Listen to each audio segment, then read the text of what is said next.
Senhor esteja convosco. Ele está no meio de nós. Proclamação do Evangelho de Jesus Cristo, segundo João. Glória a vós, Senhor. Naquele tempo, disse Jesus a seus discípulos: agora parto para aquele que me enviou, e nenhum de vós me pergunta para onde vais.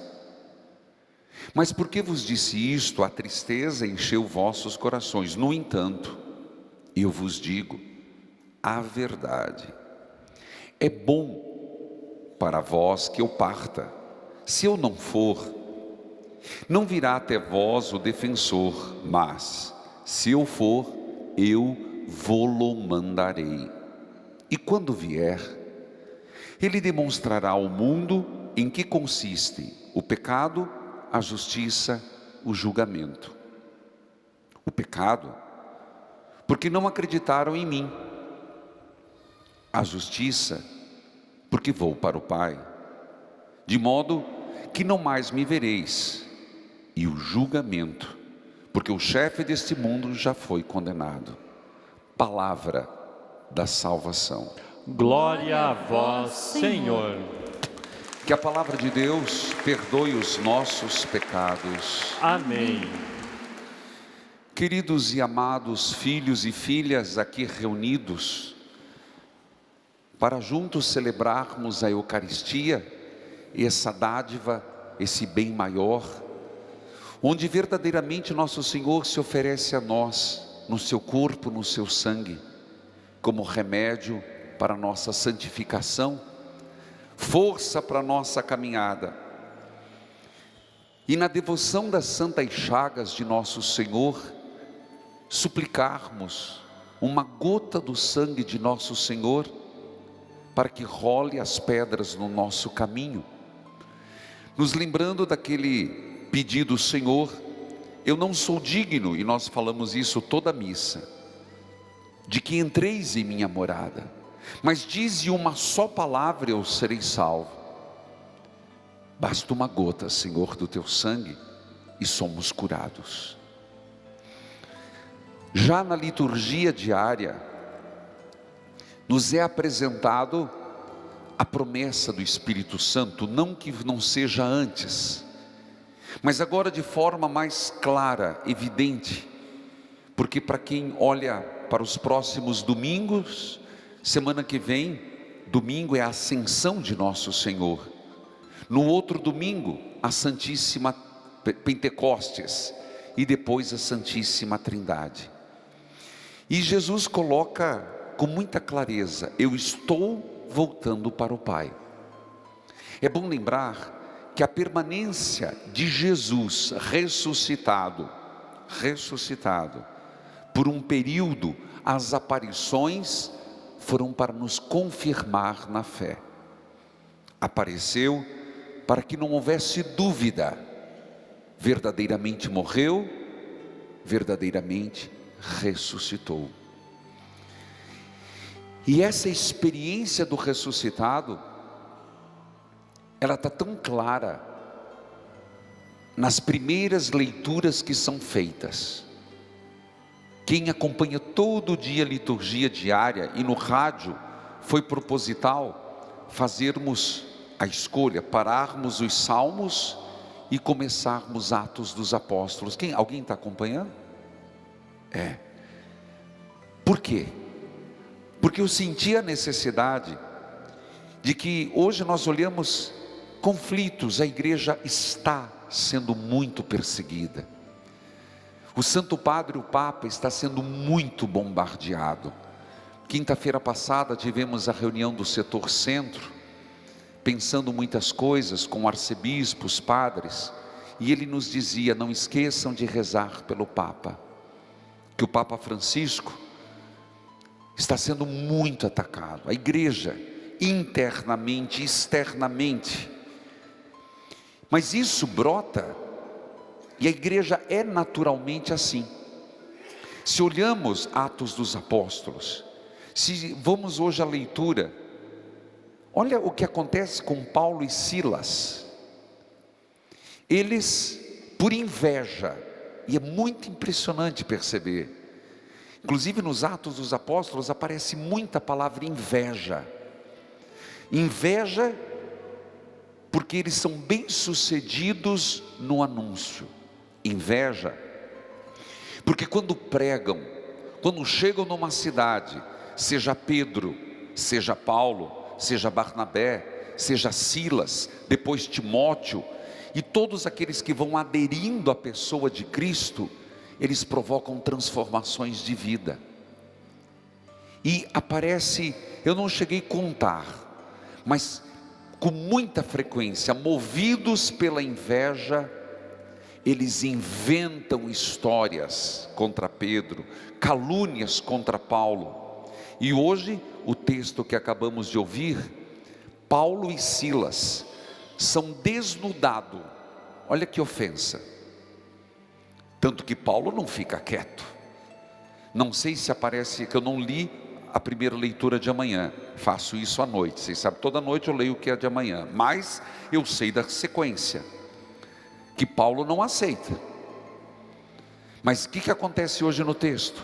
Tiraram-lhe as roupas em público, e ele apanhou de varas, e não foi pouco, que os ferimentos foram grandes. Depois de apanhar, foi preso. E como diz o texto, eu só quero lembrar exatamente das consequências dessa experiência do Cristo. Quem faz a experiência de Cristo ressuscitado, sofre, mas não se lamenta em sofrer. De novo cito Atos dos Apóstolos.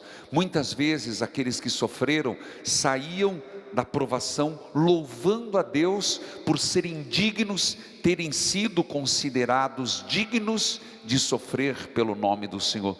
Às vezes nos falta isso. Às vezes nos falta pelo sofrimento ou por contradições, por calúnias que passamos, às vezes dentro de casa, porque somos muito voltados para Deus, para nossas missas diárias, nos sentirmos felizes e não respondermos e dizer: obrigado, Senhor, por eu ser considerado digno de tal ofensa. Mas isso é só quem está muito consciente que está servindo a Deus. Às vezes isso também nos faz repensar algo que me preocupa muito.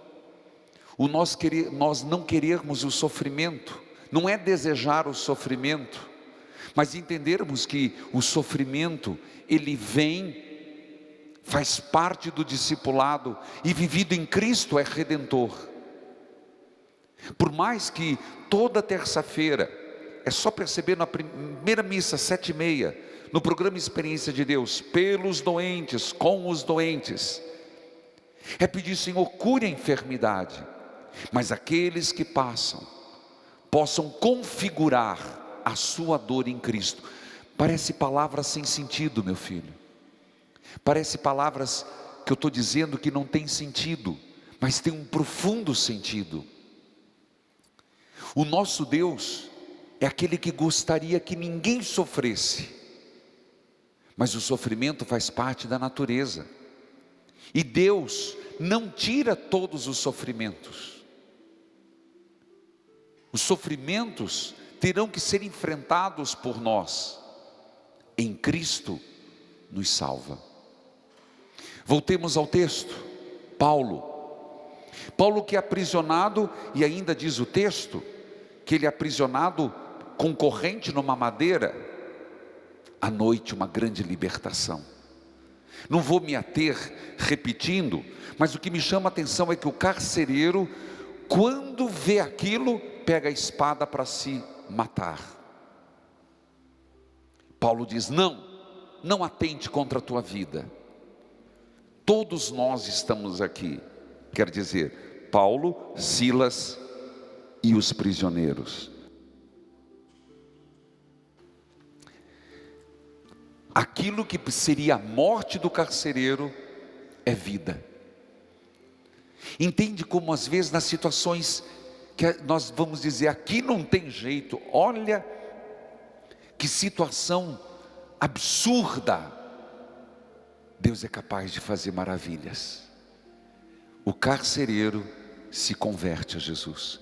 O que devo fazer para ser salvo? Pergunta o carcereiro. Acredite em Jesus Cristo. É impressionante a primeira leitura, e aqui pulo para o Evangelho, porque o Evangelho fala do Espírito Santo. E alguém poderia se perguntar, todas as leituras, isso sim, se você fizer uma avaliação de todas as vezes que aparecia agora a promessa do Espírito Santo, são apresentados num propósito diferenciado, que eu diria, a manifestação do Espírito explicada nas Sagradas Escrituras. Quem é caprichoso, faça isso. Mas hoje, o Espírito Santo que vem nos mostrar com clareza em que consiste 3 coisas: o pecado, a justiça e o julgamento. O Espírito Santo vem nos dar clareza o que é pecado, o que é justiça e o que é julgamento. E está claro. Vamos ao texto. É pecado tudo aquilo, um fato de não acreditarmos em Jesus. Então, voltando ao carcereiro, o que devo fazer para a minha salvação? Creia em Jesus. Então, saia do pecado.